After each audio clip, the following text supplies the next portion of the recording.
السلام عليكم ورحمة الله وبركاته. اللهم صل وسلم وبارك على سيدنا محمد وعلى آله وصحبه وسلم تسليما كثيرا.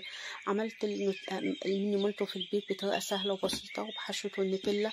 ممكن تحشيه شوكولاتة مكعبات، ممكن تحشيه جبنة، ممكن تسيبيه فاضي، المتاح عندك تشتغلي بيه بمكونات موجودة في البيت بطريقة سهلة وبسيطة. تعالوا بينا نشوف احنا عملناه ازاي، هش جدا وطري. تعالوا بينا نشوفوا احنا هنعمله ازاي.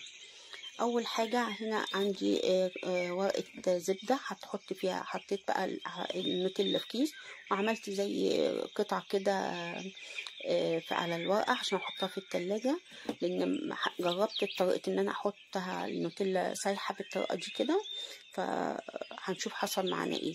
فقلت اجرب الطريقه التانية ان انا اعمل القطع كده واحطها في التلاجة واشتغل بيها. تعالوا ودي كده بعد ما اخلص هحطها في التلاجة. هنا في طبق هحط كوبايه لبن رايب، ممكن تحطي كوبايه ميه ومعاها معلقتين لبن بودره، معانا ربع كوبايه زيت، معلقتين سكر، معلقه خل، معلقه كبيره خميره. هنقلب الخليط ده كله لغايه لما يتجانس مع بعض. ومعانا هنا نص كيلو دقيق، هنحط عليه معلقه كبيره بيكنج باودر، كيس فانيلا، رشه ملح، وهنخلط بقى كل الدقيق مع المكونات دي كلها. ده دقيق معجنات او جميع الاغراض.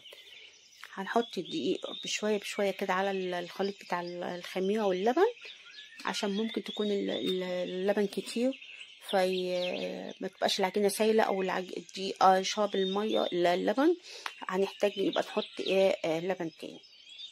هنا بقى انا بجمع بس المكونات كده مع بعض، نذكر بعض بالبقيات الصالحات، سبحان الله والحمد لله ولا اله الا الله والله اكبر.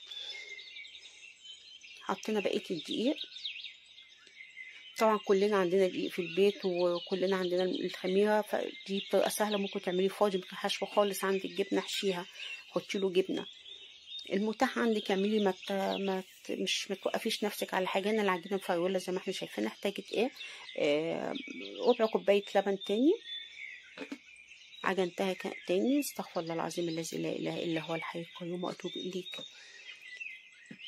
هنا العجينه اتلمت معايا، طبعا لسه عايزه تتعجن كويس قوي لغايه لما تبقى طريه وناعمه. بص بتمطي كده، تبقى كده وصلنا للقوام اللي احنا محتاجينه. طبق وحطيت مسحته بمسحه زيت، وغطيت العجينه بكيس بلاستيك كده.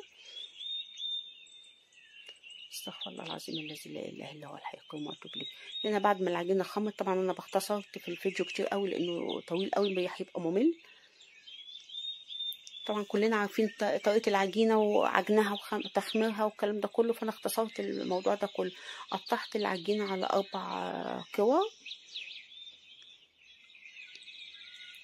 اللهم صل وسلم وبارك عليك يا سيدي يا حبيبي يا رسول الله، صلاة وسلاما طيبا مباركا عليك يا سيدي يا حبيبي يا رسول الله. كل كورة جمعتها زي ما احنا شايفينها كده اهوت، ال4، وهبدأ احطهم تاني يريحوا كده شوية عبال ما اجهز الصواني او الصاج اللي هشتغل فيه. وغطيتها برضو بالكيس، وهبدأ اشتغل في اول كورة جمعتها.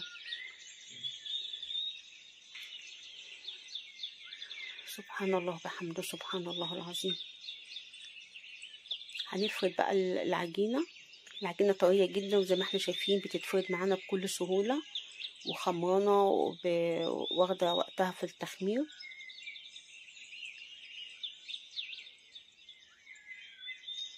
هنا بعد ما فردناها هنبدأ نقسمها على 4، وكل ربع هنقسمه على مثلا حسب ما انت حابه الحجم بتاعه.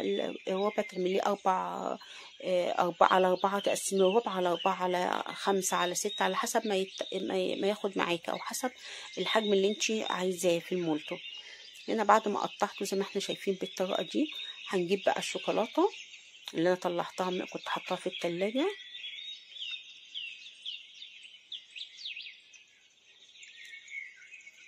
زي ما احنا شايفين كده، هرصها بقى كلها على المثلثات اللي انا عاملاها، وهبدأ اشتغل في واحدة واحدة.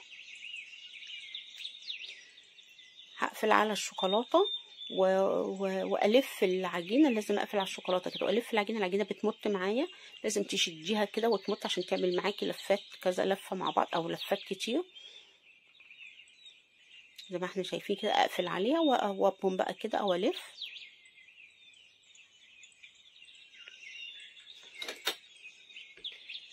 لا اله الا انت سبحانك اني كنت من الظالمين.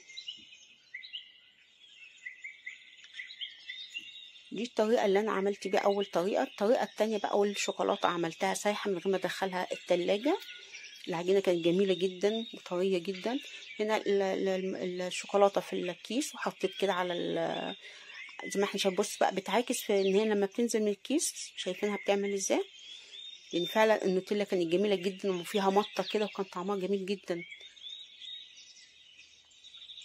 بقيت اقفل بقى برضو بنفس الطريقه اللي عملتها في الاولاني، في العجينه الاولانيه، اللي انا بقيت اقفل من الجناب والف كده العجينه.